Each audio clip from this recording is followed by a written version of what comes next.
Hey everybody, Dmak here. Thanks for tuning in. We're back in the workshop. And I've just finished an AR pistol build, so I wanted to illustrate some of the parts that I've used, how I've gotten to where I've gotten, and discuss some of the philosophy behind the build. So stay tuned.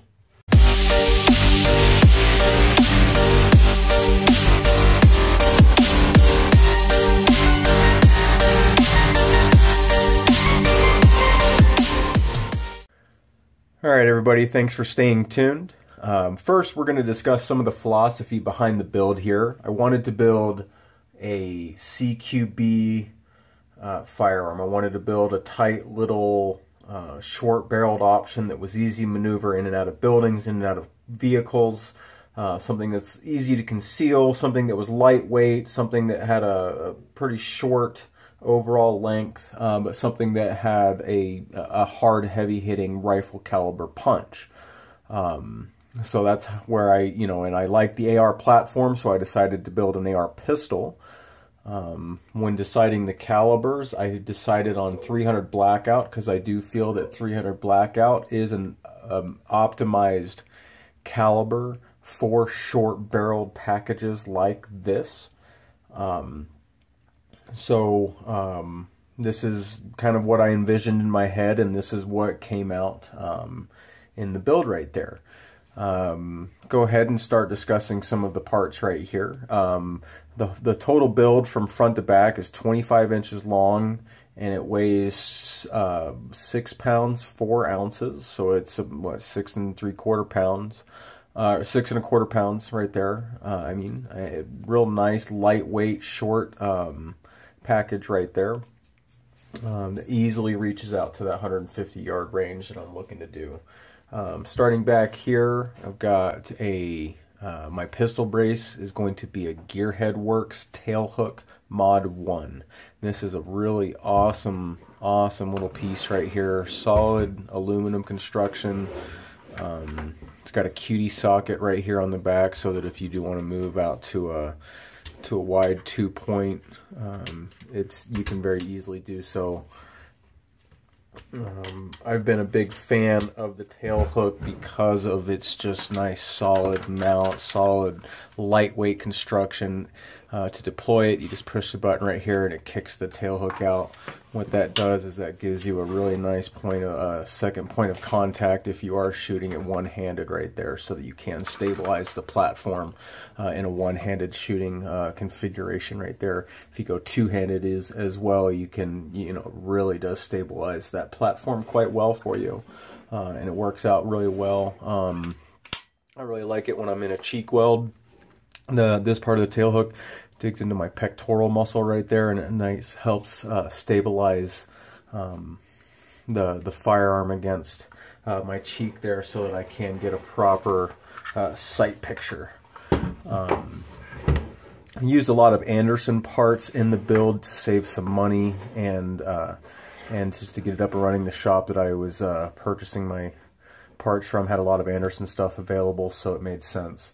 So I've got an Anderson pistol buffer kit right here, Anderson lower, Anderson upper, Anderson lower parts kits, Anderson upper parts kits. My bolt carrier group, also Anderson full auto profile, Anderson bolt. I upgraded the trigger. I went with a Rock River Arms National Match 2-stage 3.5 pound trigger. Really nice, crisp, light, fast trigger, and that was a nice upgrade. In the back right here, I threw a Magpul ASAP QD plate just to give me an extra QD mounting option right there. The grip that I went with is a Magpul Myad grip. And then the trigger guard right here, also Magpul Enhanced Trigger Guard. The sights, or the charging handle that I went with, is a BCM Gunfighter Mod 4. So it's the ambidextrous with the enhanced handles right there, but they're not the oversized, so won't have as much interference as some of the bigger oversized latches right there.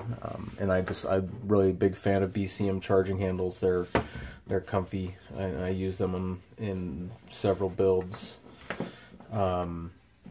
Moving forward, or moving up to the top right here, the sights that I have, my flip ups are just the basic Magpul MBUS flip-up sights. Nothing fancy about those, but they get the job done when you need to switch to irons. And it gives me a second 0 point that I can set up. The optic that I have right here is a EOTech XPS 2-0. Really solid CQB optic. I like the holographic. I'm a big fan of the EOTech reticle. I've always been a fan. We're going to see if we can find this without knocking the camera off. Let's see there. Yeah, there she is right there. So I've just got the standard 65 MOA ring with the 1 MOA dot right there. Great CQB rapid target acquisition reticle, and it's easy to shoot out to 150 yards with that 1 MOA dot right there. So I've been a big fan of that as my optic option.